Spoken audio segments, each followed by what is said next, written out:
ತುಮಕೂರಿನಲ್ಲಿ ಗಂಡು ಮಗು ಕಿಡ್ನಾಪ್ ಪ್ರಕರಣ. ಮಗು ಹೆತ್ತವರ ಮಡಿಲು ಸೇರ್ತಾ ಇದ್ದಂತೆ ಸಂಭ್ರಮ. ಕಿಡ್ನಾಪ್ ಆಗ್ತಾ ಇದ್ದಂತೆ ಮಾಗೋಡು ರಂಗನಾಥನಿಗೆ ಹರಕೆ.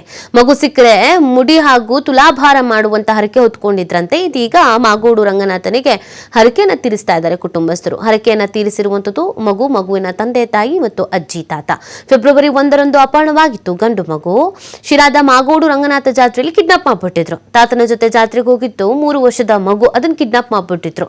9 ದಿನಗಳ ಕಾಲ ಕಾರ್ಯಾಚರಣೆ. ಮಗುವನ್ನು ರಕ್ಷಿಸಿದ್ದಾರೆ ಪೊಲೀಸರು. ಮಗು ಸಿಗ್ತಾ ಇದ್ದಂತೆ ಕುಟುಂಬದಲ್ಲಿ ಮುಗಿಲು ಮುಟ್ಟಿದ ಸಂಭ್ರಮ. ಪೊಲೀಸರ ಪ್ರಯತ್ನಕ್ಕೆ ಗೌರವ ಸಲ್ಲಿಸಿದ್ದಾರೆ ಕುಟುಂಬಸ್ಥರು. ದಯವಿಟ್ಟು ಹೇಳ್ತಿದ್ದೀನಿ, ಯಾರು ಮಕ್ಕಳು ಕಳ್ತನ ಎಲ್ಲ ಮಾಡೋಕ್ಕೆ ಹೋಗಬೇಡಿ. ನಮಗಾಗೋಷ್ಟು ನೋವು ಎತ್ತು ತಾಯಿಗಾಗೋಷ್ಟು ನೋವು ಯಾರಿಗೂ ಆಗಲ್ಲ. ನೈಟೆಲ್ಲ ನಿದ್ದೆಗೆಟ್ಟು ಮತ್ತು ಊಟ ಇಲ್ದೆಲ್ಲ ಎಷ್ಟು ಅಲ್ದಿದ್ದೀವಿ ಅನ್ನೋ ನಮಗೆ ಗೊತ್ತು. ಆ ಥರ ಮಕ್ಕಳು ಕಿಡ್ನಾಪ್ನ ಮಾಡೋಕ್ಕೆ ಹೋಗಬೇಡಿ. ಎಲ್ಲ ಸರ್ ಅಜ್ಜಿ ತಾತನ ಹತ್ರ ಇತ್ತು. ಜಾತ್ರೆಗೆ ಅಂತ ಕರ್ಕೊಂಡ್ಬಂದಿದ್ರು ಬೆಂಗಳೂರಿಂದ.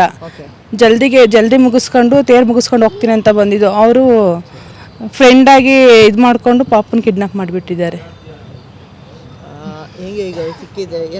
ತುಂಬ ಖುಷಿ ಆಗ್ತಿದೆ ಸರ್. ತುಂಬ ನೋವಾಗಿತ್ತು ಸರ್. ಊಟ ನಿದ್ದೆ ಎಲ್ಲ ಬಿಟ್ಟು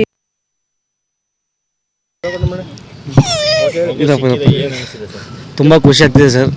ತುಂಬ ಮಗು ಕಳೆದೋದಾಗ ತುಂಬ ಅಂದರೆ ತುಂಬ ನೋವಾಗ್ತಾ ಇತ್ತು. ತುಂಬ ಶಿರಾ ಸ್ಟೇಷನಲ್ಲಿ ಕಂಪ್ಲೇಂಟ್ ಕೊಟ್ಟಿದ್ದಾದಮೇಲೆ ತುಂಬ ಚೆನ್ನಾಗಿ ರೆಸ್ಪಾನ್ಸ್ ಮಾಡಿ ಪ್ರವೀಣ್ ಸರ್ ಮತ್ತು ರೇಣುಕಾ ಮೇಡಮ್ ಇಬ್ಬರು ಚೆನ್ನಾಗಿ ರೆಸ್ಪಾನ್ಸ್ ಮಾಡಿ ತುಂಬ ಚೆನ್ನಾಗಿ ಹುಡುಕೊಟ್ಟಿದ್ದಾರೆ. ಶೇಖರ್ ಸರ್ DSP ಅವರು, ಅಶೋಕ್ ಸರ್ ಎಲ್ಲ ತುಂಬ ಚೆನ್ನಾಗಿ ಕೋಪ್ರೇಟ್ ಮಾಡಿ ಬೇಗ ಹುಡ್ಕೊಂಡು ಕೊಟ್ಟರು ಸರ್ ನಮ್ಮ ಮಗನ. ಹೆಂಗೆ ಸರ್ ಮಗು ಕಳೆದೋಗಿದೆ ಹೆಂಗೆ? ಜಾತ್ರೆ